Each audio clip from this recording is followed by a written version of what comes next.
You think you know your street? You think you know your neighbors? You do not. Story 1. The Man in the Attic. The neighborhood looked safe. The lawns were tidy. The porches were calm at dusk. Our next-door neighbor was Mr. Harris. Quiet man, thick glasses, clipped hello, nothing more. He left for work at 6, returned at 4, never spoke longer than a minute. His blinds were always shut, but the attic light would glow, late, thin, and yellow. One July night I was on the deck, the heat heavy, the air still. I looked up at his attic window. A pale hand slid the curtain, then vanished. Mr. Harris lived alone. That was what my parents said. That was what I knew. I told them what I saw. They shrugged. Probably a repair. Probably a shadow. Forget it. The next day, he stared at me from his driveway, motionless, both hands at his sides. He did not wave. He did not blink. He just watched, like counting my breaths. I went inside and locked the door, my heart doing something fast and jumpy. That night, the house settled. Then I heard it, scratching inside my bedroom wall. Slow at first, then longer, nails or a ring dragging across the plaster. I pressed my ear to the paint. I felt a vibration. I felt breath or wind. A whisper came through the vent, faint, shaped like a sob, shaped like please. I backed away from the wall. I said hello. The whisper stopped. The scratching continued. In the morning, I went outside, pretending to check our hose, pretending to be calm. The side of our house faced his, 2 vents, 10 feet apart, mouth to mouth.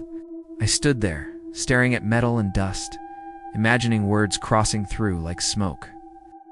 That evening, a police cruiser rolled slowly by, then stopped.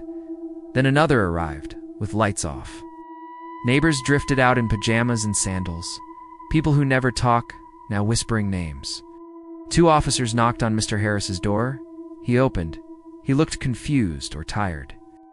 They spoke for a minute, then walked inside, hands resting on belts, eyes scanning everything. I slowed until I heard one shout, then footsteps up the stairs, then silence. An ambulance came without siren, medics moving fast, faces hard, not curious, just sure. I stood behind a maple tree shaking. My mother grabbed my wrist and squeezed. An officer asked the crowd to step back. Please, step back. Let them work. When they brought her out, she was wrapped in a blanket, face pale, eyes fluttering. Someone whispered her name, the missing girl from 3 towns over, the poster at the market. Mr. Harris stood on his lawn with cuffs on, face blank, glasses crooked, shirt untucked. He looked small, smaller than his quiet voice, smaller than the house he kept. The detective spoke to everyone, said she had been kept upstairs, hidden in the attic. I could not breathe. I could not stop thinking about the scratching, the whisper, the vent. The detective said she had been calling through the duct, hoping someone would hear. He said the attic hatch was bolted. He said she used a nail to tap messages. He said 3 nights earlier she had tried to shout, but music played loud downstairs. The detective asked if anyone had heard anything. I raised my hand and told everything. He listened, then told me something that keeps me up, something I still replay. He said she kept timing her taps just after midnight because she heard my footsteps. He said she heard me drinking water, heard me open and close the bathroom door. I pictured my sleepy routine, tiny noises moving through vents, becoming hope for someone afraid. I pictured her pressing her lips to cold metal, breathing into our home, begging quietly.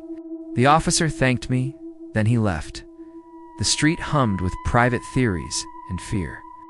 That night, my wall felt like a living thing, a throat, a conduit, a confession. A week later, a crew removed the attic window, replaced it with new glass and trim. The house went quiet again, but the light still wakes me inside my head at 3. Sometimes when the air conditioner turns on, the vent makes a sighing, begging sound. I sit up and whisper back. I say, I hear you. I hear you. Mr. Harris took a plea. People said he used the attic for storage. Nothing suspicious before that. The girl survived. That is what matters. But I cannot forget what the detective added. He said they found drawings on the attic beams, marks where the girl tracked nights. He said one drawing showed 2 houses, connected by a line, a vent, a lifeline. When I pass his place, I look away, but I still feel watched from above. The attic is dark now, but I know what stayed inside those boards. It is not a ghost, it is not a demon, it is attention arriving too late. The scariest part was not that he existed, it was that I nearly looked away. Story 2. The night school across the hall. After college, I rented a small apartment. Old building, creaky pipes, thin walls like paper. Across the hall lived a couple, late 30s, polite smiles, always carrying grocery bags. They never argued. They never hosted friends. They never left trash outside their door. Their unit had a deadbolt in a chain, plus a second deadbolt, polished like silver. I worked nights at a restaurant. I came home after midnight, shoes sticky, ears ringing.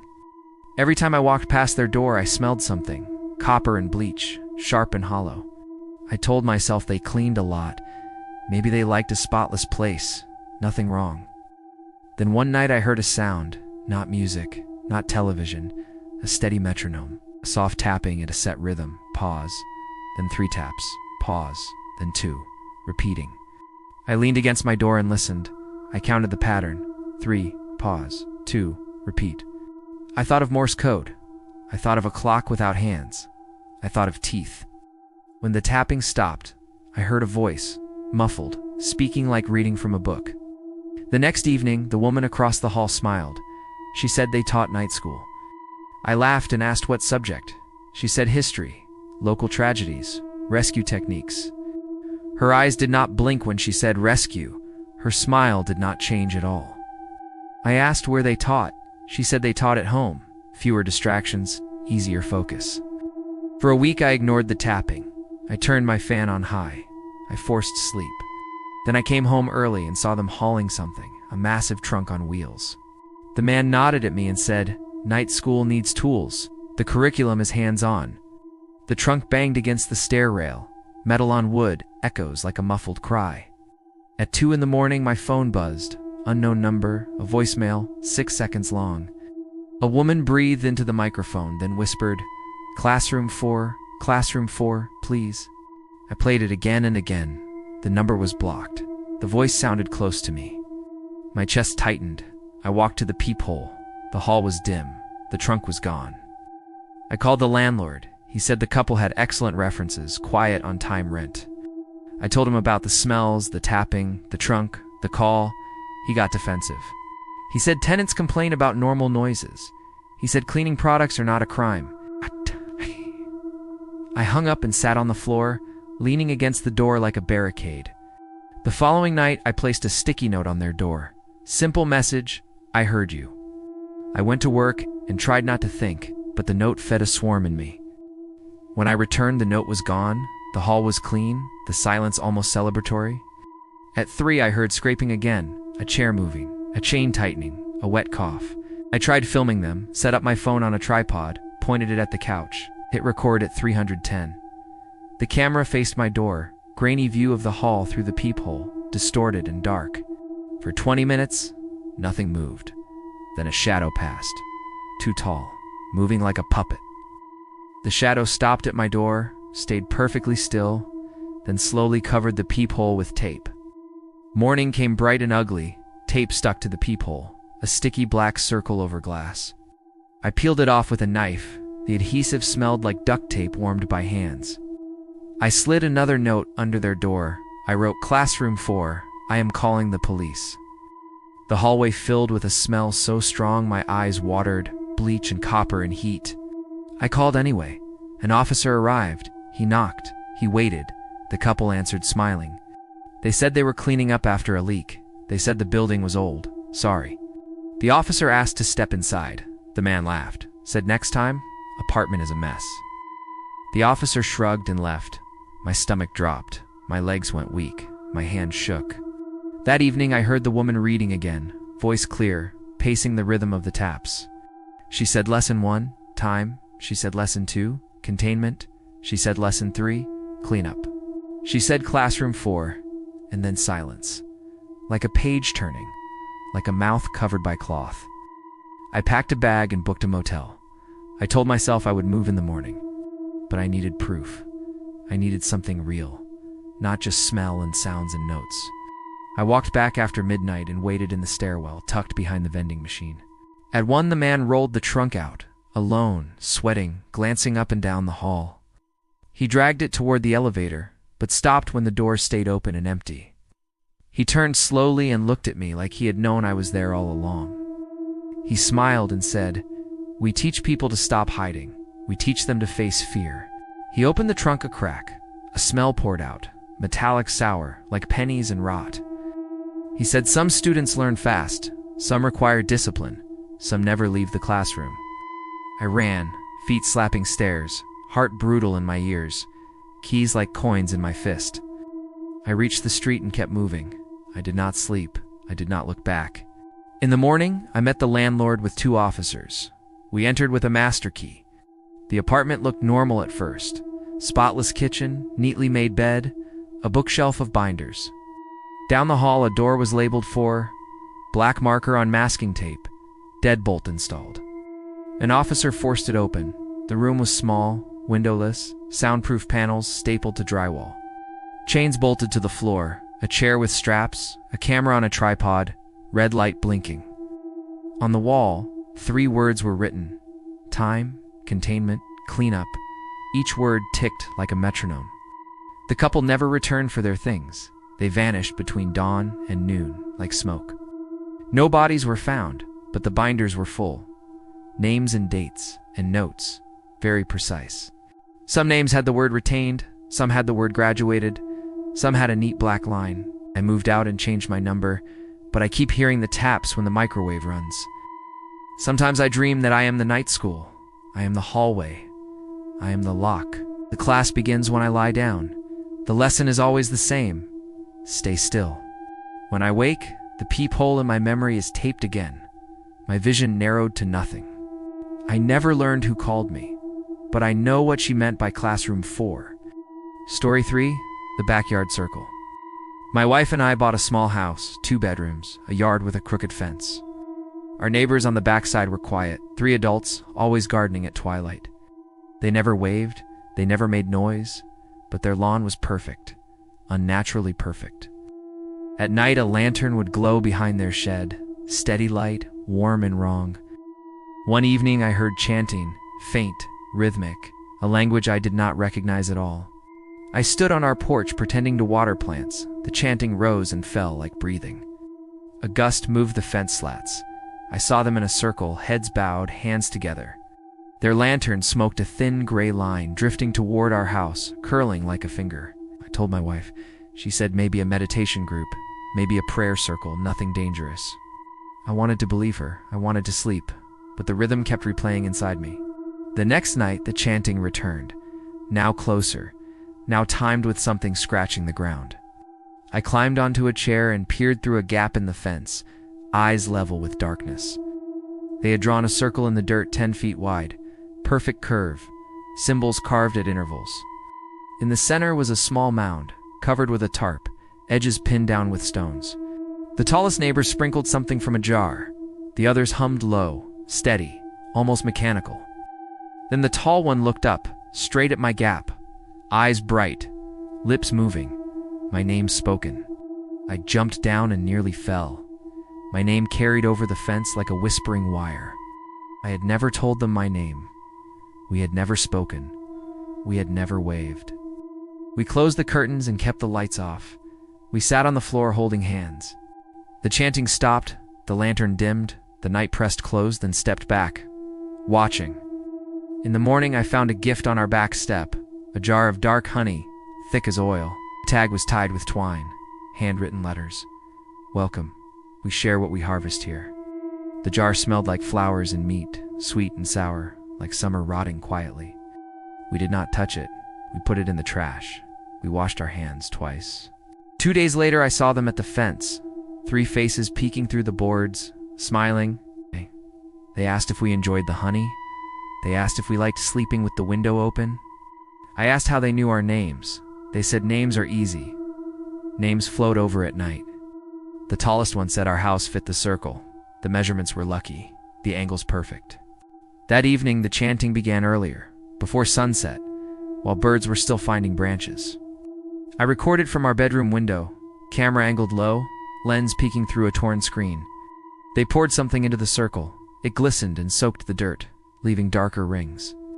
They lifted the tarp in the center, just an inch, enough to show hair and fabric. I called the police and waited, heart climbing my throat, palms wet, tongue dry. An officer arrived, heard the chanting, shined a flashlight, asked for permission to check yards. The neighbors smiled and invited him in, hands open, palms up, like hosts at a dinner. 5 minutes later, the officer came back, shrugged, said they were gardening, nothing illegal there. That night, the lantern sputtered, then flared, throwing tall shadows onto our fence. The tall neighbor said a welcome again, said a binding again, said my name again. My wife squeezed my arm and said to film, said to gather proof, said please be careful. I tried filming them, set up my phone on a tripod, pointed it at the couch, hit record at 310. The camera faced the window, reflected our room, captured our silhouettes, two shapes breathing shallow. Outside, the chanting rose like wind in a tunnel, a low hum that seemed to move objects. The jar we had thrown away was back on the table, lid off, honey glistening, flies dying. We heard a soft knock at the back door, then the tall neighbor speaking softly, invitation offered. He said the circle completes when both households agree. He said our house balances theirs. He said they keep the ground fertile. He said they pay attention to what the soil wants. He said the mound in the center was a gift. He said gifts must be accepted by neighbors. We did not answer. We stood frozen. We watched the door handle turn, then stop. At dawn, the yard looked the same, but our grass had a thin line burned through it. It traced a curve that matched their circle, a perfect echo, a boundary drawn by heat. I followed the line and found a little pouch, buried shallow, tied with hair and wire. Inside were 3 teeth, a nail, and a scrap of paper with our address written twice. We drove to a motel and called a different officer. We asked for a different check. By the time a patrol arrived, the neighbors were gone, the circle raked smooth, symbols erased. The shed door stood open. Inside were shelves of jars, labels handwritten, dates and coordinates. One jar had our address, one had the previous owners, one had a word, harvest, underlined. A detective asked us to stay with relatives. He said they would canvass the area quietly. We left town for a week. We turned off our phones. We tried to sleep without dreams. When we came back, the backyard smelled like new soil, like rain that had never fallen. The grass line had deepened into a groove and something buzzed under the ground steadily. That night, I dug near the groove while my wife watched the gate, hands shaking. A foot down, the shovel clicked glass. I cleared dirt and found a large jar sealed tight. Inside was dark liquid and something pale, something that moved when I tilted the jar. It was a small folded paper. It opened slowly, our names written again, with a date. The date was tomorrow, the letters warped and wet, the ink swimming inside the jar. I put the jar back, covered the hole. We packed within an hour. We did not argue. We sold the house at a loss to a cash buyer. We did not disclose the circle. We left the jar in the ground. We left the groove. We left the neighbors to the soil. Months later, I drove by at noon. The new owners had built a sandbox for their kids. The fence had been replaced, but the grass still curved, a faint mark like a healed scar. On the porch sat a new jar of honey, the label neat, the handwriting careful, the word welcome. I kept driving and did not look back. I kept my mouth shut. I kept my windows locked. Sometimes at night I wake with dirt under my nails. I do not garden. I do not dig. I dream of a circle drawn in our new yard. I dream of chanting through fresh paint.